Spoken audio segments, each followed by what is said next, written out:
Today I'm looking at one of the fastest new 3D printers to see if I can answer a question I've had for a while. Will 3D printing replace scratch building? Now, I'm a pretty experienced crafter. Today I'll be printing a 3-story ruined house for my Mordheim table to try to see how it compares to building things from scratch. 3D printers keep getting more and more advanced. The printer I'm going to be comparing against today is the new AnkerMake M5, which has several new innovations to make it one of the fastest 3D printers on the market today. Let's take a look. Alright, so we got the box right here. I'm going to start the timer and then I'm going to start setting it up. I've set up a fair few 3D printers over the years, and it's not always the most polished experience. Sometimes they have the feeling of kind of like a prototype, like they're not really designed for the end consumer. Like you kind of need to be an expert in what you're doing to really have a good sense of how to set it up properly. So I'm always nervous when setting up a new one, but I was pleasantly surprised to see that the Anker M5 seems to have a pretty streamlined setup process. Something like 12 screws to screw in and 4 wires to plug in, and that's pretty much it.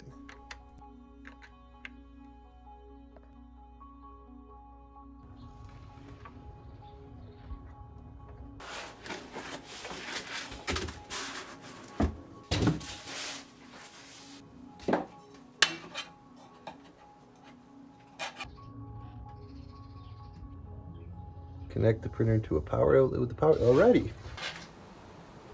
Power cable in. Okay, now it says power on the printer. How do we do that? Power switch. Clever. You know what? I think I'm just gonna leave this thing on there forever until it gets all ready. No, I'm just kidding. Get out of there. Over time, sweat or grease may weaken the sweat. What do you think I'm gonna be doing with this thing? Temperature between 15 and 35. Well, that's me. You can tell because I'm wearing shorts. Okay. Damn, we're ready to rock. I'm going to download this app, guys. So, because I'm filming on my phone, give me a second. So I connected the printer to the Wi-Fi and downloaded the app. It was pretty quick and easy, but it asked me to name the printer. I wasn't expecting that. I didn't have a name ready, but I've always liked the name Harold. So let's go with Harold. Okay, all done. Printer is ready to use. Okay, so set up in just under 40 minutes. That's not bad considering I had to go inside and check the Wi-Fi password on the back of the router and things like that. But yeah, I'm gonna go inside and get an STL. And I'm not stopping the stopwatch because that counts. That's part of the process. This is not the quietest printer so far, by the way. So if you're hearing a white noise, that's part of the authentic experience with Harold here. Alright, it's suggesting that before printing, using the auto level, and that'll take 10 minutes. So I'm going to activate that now. Leveling has 49 points, takes about 10 minutes. Okay, thanks for the information. Heating up, that's this part here, and it's going to heat up. Oh, I just noticed it says don't touch. Okay, my bad. Edit that part out, Eric. Okay, we're back at the computer. Let's see here. It says we need to install the AnkerMake slicer. So let's do that here. Let's get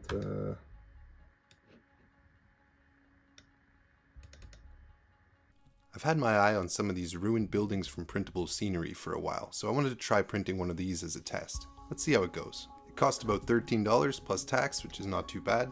And once the file's downloaded, I just drag it into the slicer. I sliced it on the default setting, which is the 500mm per second fast mode. So let's see how fast it really is. Alright, so we just started slicing, and as you can see, it is kind of stalled at 40%. I don't know what that means. I don't know what's going on with that. It's only been about a minute, but still. It's probably my computer's fault, not the software. Let's see how long it takes. Oh, just after I said that, it went to 41%. That's good. It gave me time to dust my screen off. Look at all those dust motes. We're up to 44. Let's go. So this is the coolest part. I'm used to having to put the print onto a USB key and take it out to the garage and start it then. But with this one, watch this. Look, you just click print right inside the slicer. A window pops up with your printer in it. There's Harold right there, and it sends the file right to the printer. So I ran out to the garage to see if it was printing, and it actually wasn't yet. It was doing a camera calibration.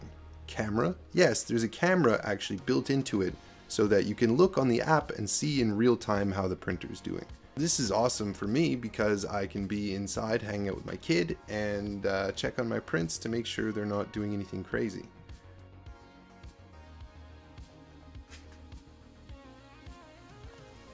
So the next morning I came out 12 hours after the first print started and was greeted with this beautiful print. It's very satisfying to have a good quality print happen on the first go. I consider that a very good omen. Pop this thing off the build plate.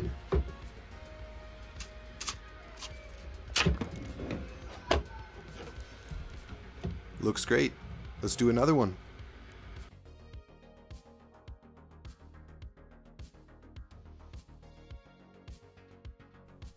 You can see the cleverness of the design from printable scenery here. Each floor is split into two portions that slot together, so you can remove the top and choose to have a ruined structure at each level.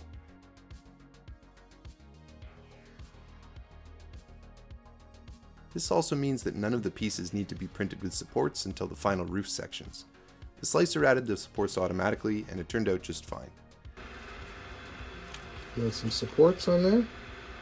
The supports were a bit of a pain to remove, but that's just par for the course.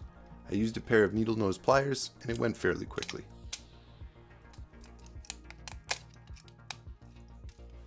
So after just one weekend of printing, I have this pretty nice looking building.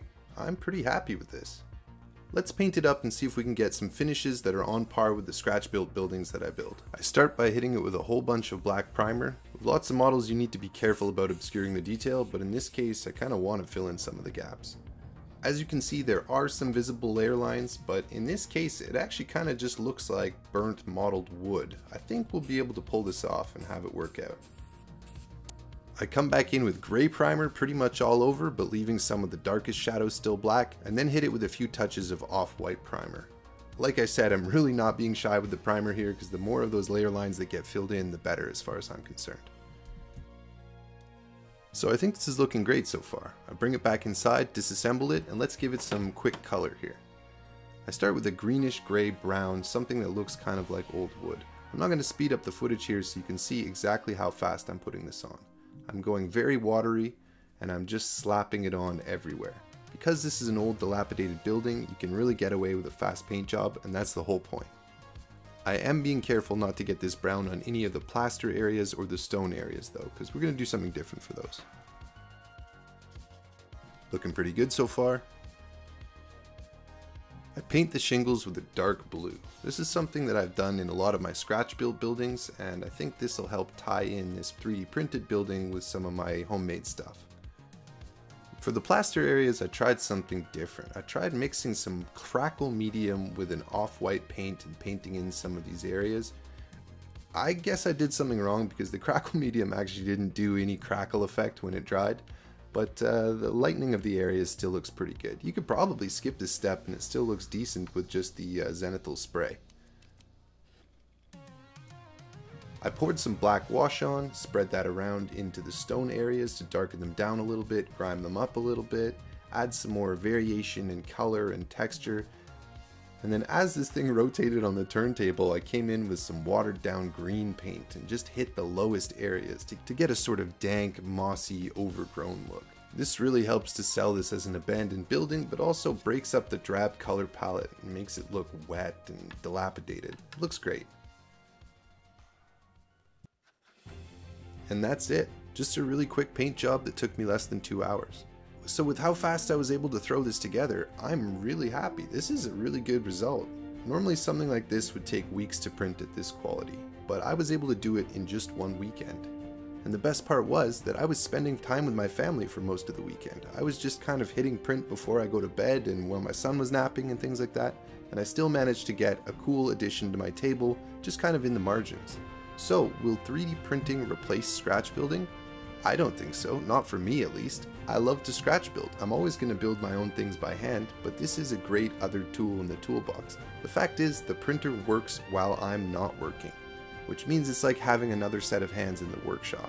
But I have to say, I'm really pleased with Harold's performance in particular, aka the AnkerMake M5 is Harold's birth name if you want to be technical about it. Huge thank you again to Anker for supporting the channel and sending me the printer.